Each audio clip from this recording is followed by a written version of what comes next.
Such rationalizing developments on the more personal level demand, however, a comparable sort of rationalization at the level of dogma and creed if they are to be sustained. And this is in fact occurring to a limited extent through the agency of several recently established publishing firms which are attempting to put scholarly order into the classical palm leaf literature upon which the Brahmana priests claim to learning rests. To translate it into modern Balinese or Indonesian, to interpret it in moral symbolic terms, and to use it in cheap editions for the increasingly literate masses.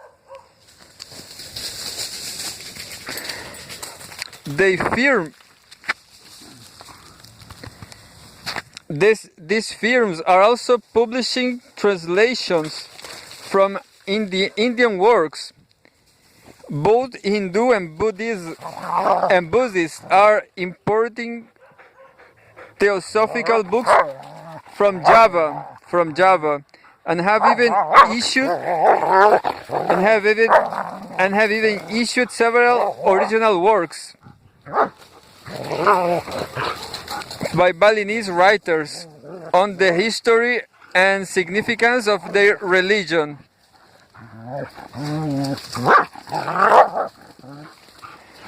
It is again the young educated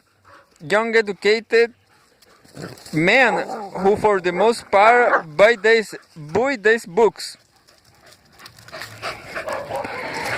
but they often read them aloud at home to their families. The interest in them, especially in the old Balinese manuscripts, is very great, even on the part of quite traditional people.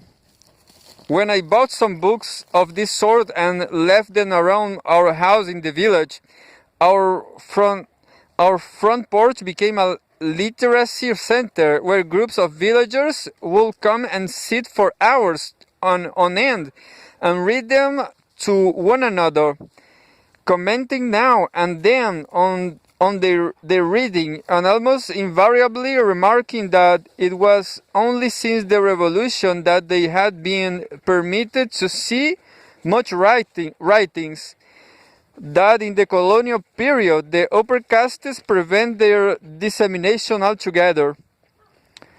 The whole process represents thus a spreading of religious literacy beyond the traditional priestly castes, for whom the writings were in any case more magical, esoteric and canonical scriptures.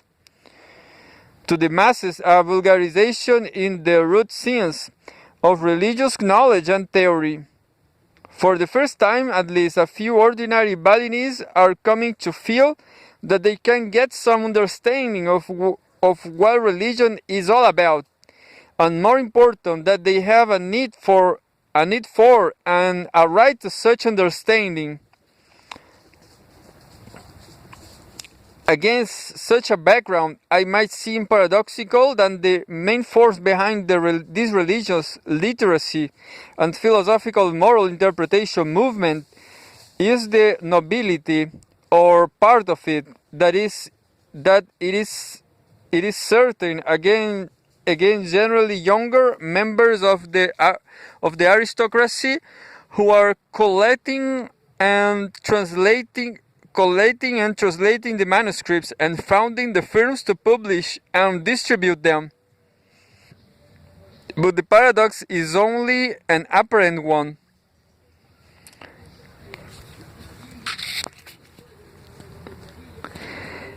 As I have noted, much of the nobility's traditional status rested on ceremonial grounds. A great part of the traditional ceremonial activity was designated so as to produce an almost reflexive acceptance of their eminence and right to rule. But today, this simple assumption of eminence is becoming increasingly difficult. It is being undermined by the economic and political changes of Republican Indonesia and by the radically populist ideology which has accompanied these changes. Though a good deal of large-scale ceremonialism still persists on Bali, and through the ruling class continues to express its claims to superiority in terms of ritual extravagance, the day of the colossal cremation and the Titanic two-lift to feeling seems to be drawing to a close. To the more perspective of the aristocracy and handwriting of the wall is thus quite clear. If they persist in bashing the right to rule and wholly traditional grounds, they will soon lose it. Authority now demands more than core ceremonialism to justify it. It demands reasons, that is, doctrine.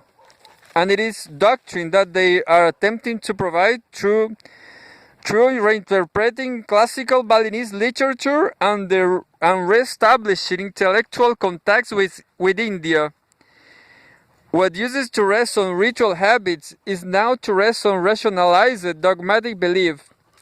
The main concerns upon which the content of the new literature focuses, the reconciliation of polytheism and monotheism, the weighing of the relative importance of Hindu and Balinese elements in Hindu-Balinese religion, the relation of outward form to inward context in worship, the tracing of the historico-mythological origins of caste rankings, and so on, all serve to set the traditional hierarchical social system in an explicitly intellectual context.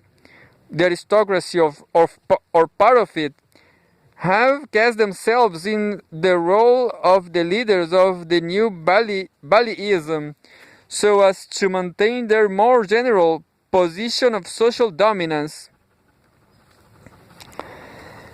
To see all this a mere Machiavellianism, however, will be to give the young nobles both too much credit and too little. Not only are they at best partially conscious of what they are doing, but like my village theologians, they too are at least in part religiously rather than politically motivated. The transformation which the new Indonesia has brought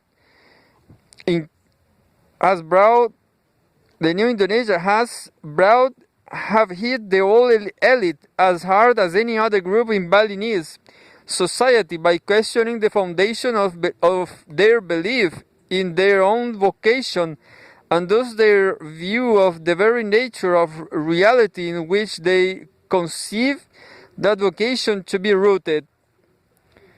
They threatened displacement from power appeared to them as not such a social but a spiritual issue.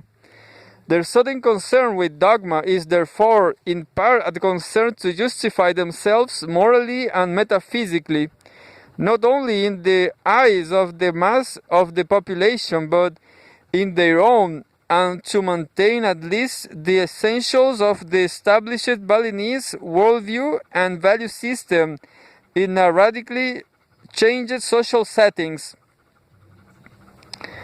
Like so many other religious innovators, they are simultaneously reformists and restorationist,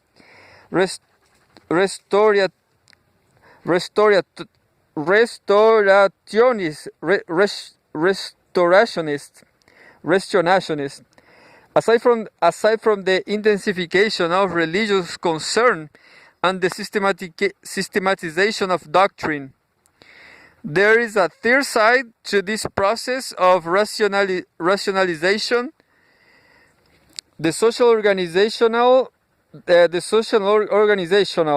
If a new Baliism is to flourish, it needs not only a popular change of heart and an explicit codification, but a more formally organized and institutional structure in which it can be socially embodied. This need essentially an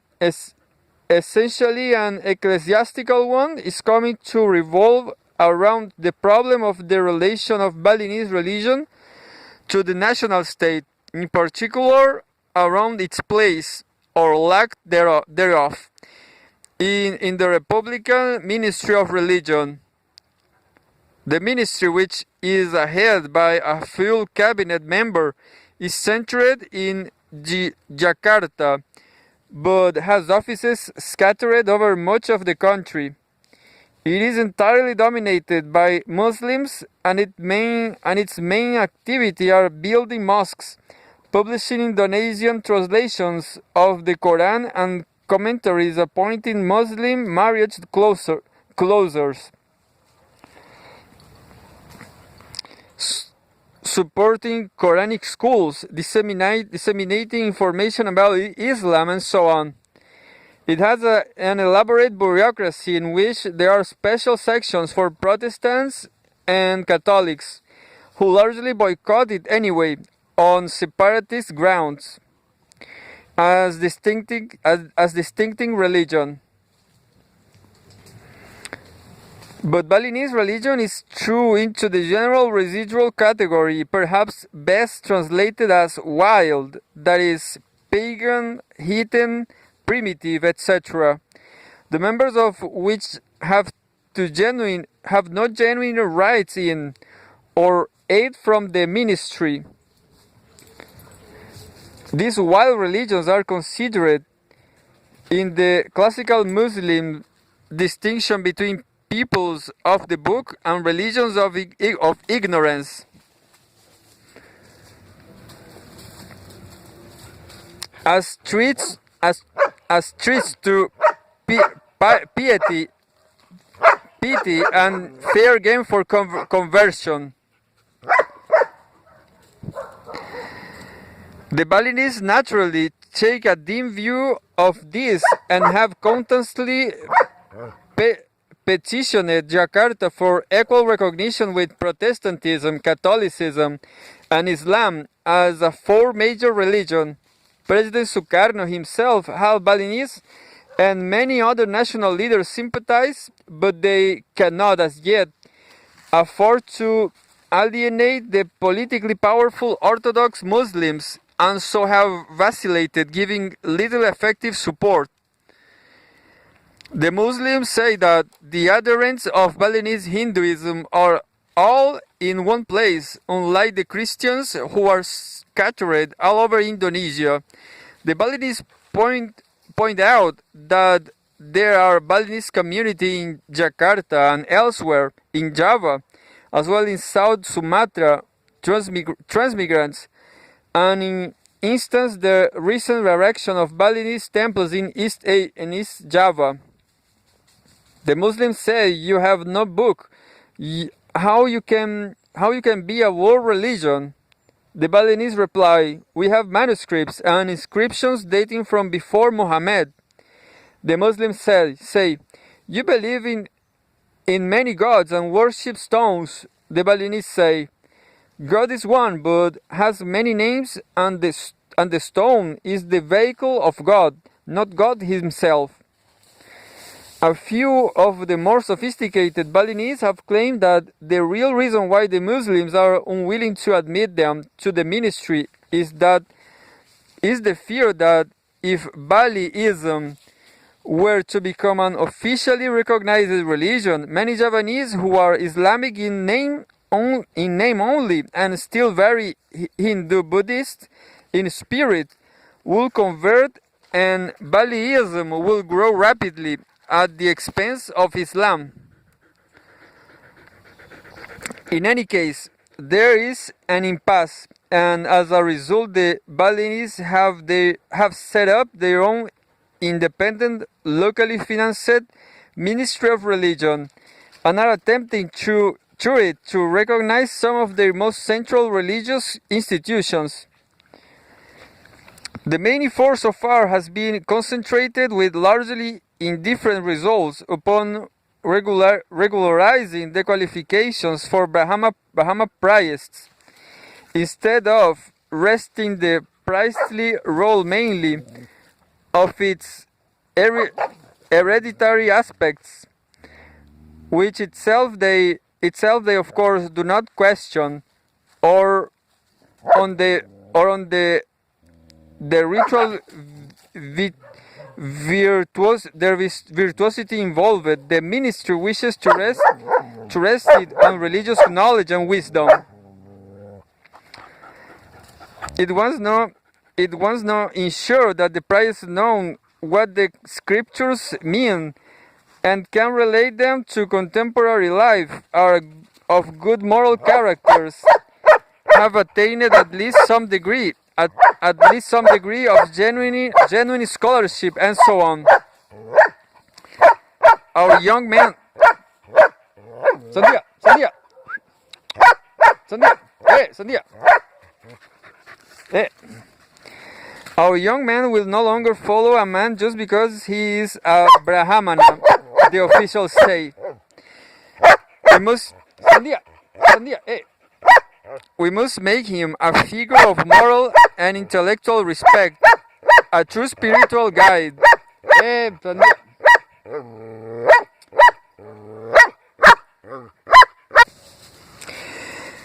and to this end, they are attempting to exercise some control over ordination, even to the point of setting qualifying examinations, and to make the priesthood a more corporate body by holding meetings of all the priests in an area.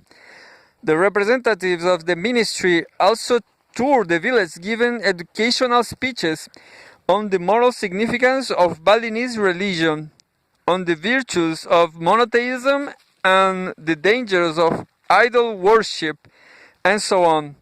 They are even attempting to put some order into the temple system, to establish a systematic classification of temples, and perhaps eventually to elevate one kind, most likely the village origin temple, to preeminence in a universalistic pattern comparable to that of a mosque or a church. All this is, however, still largely in the paper planning stage, and it cannot be claimed that very much actual reorganization of the institutional structure of Balinese religion has in fact taken place.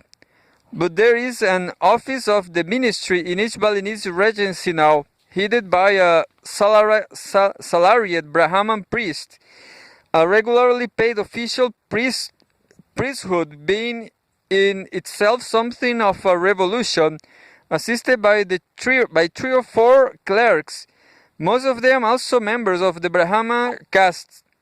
A religious school, independent of the ministry but encouraged by it, has been established, and even small religion political party centered around a ranking noble and dedicated to forwarding these changes has been founded, so that at least the faith beginnings of religious bureaucratization are manifest.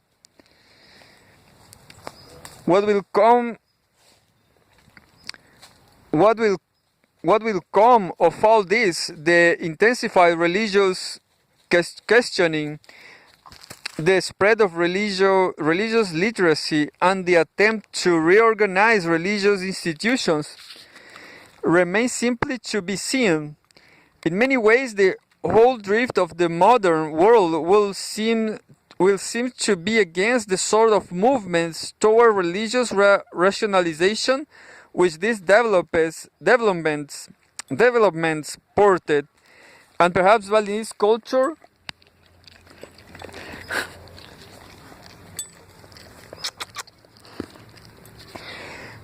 and perhaps Balinese culture will in the end be swamped left and left genuine by just the sort of modern materialist ideas which serve Richard Winstead fears.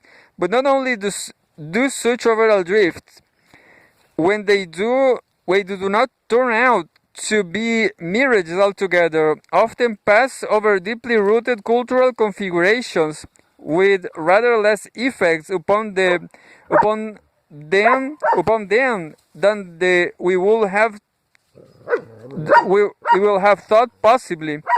But for all the for all but for all its